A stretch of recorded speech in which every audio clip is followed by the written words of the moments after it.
सिराज मुनीर की एक लाइन पढ़ी थी और वो मुद्दत तक मुझे एक लाइन भी समझ नहीं आई। वो लाइन ये थी कि क्या अल्फाज हमारे दिलों की बैत होते हैं। बैत करना जिसे कहते हैं ना, अल्फाज हमारे दिलों की बैत होते हैं।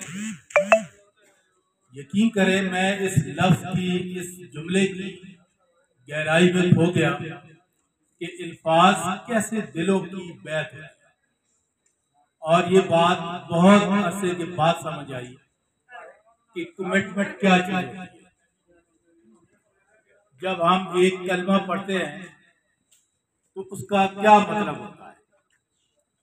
ये सिर्फ अल्फाज नहीं होते हैं, ये कमिटमेंट होती है।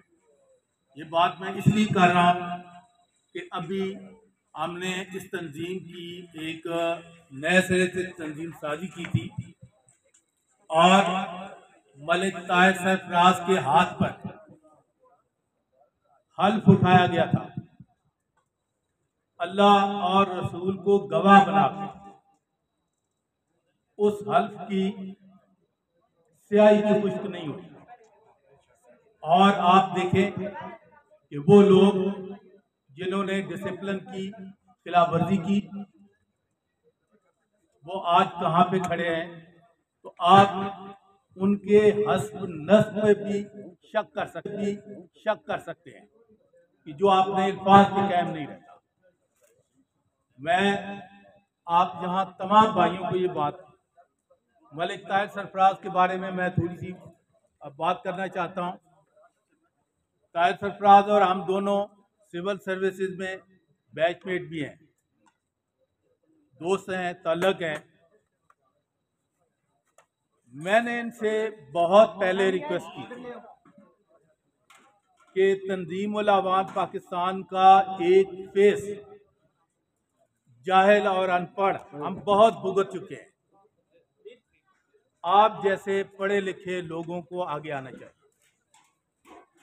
आप यकीन माने, ये शख्स मेरा दोस्त है, भाई है, ये बात नहीं मान रहा था।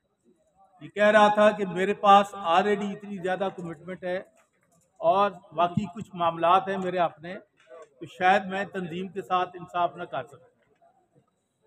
बहुत ज़्यादा इसरार किया मैंने और फिर उस तंजीम के बाकी सारे दोस्तों को आमादा किया।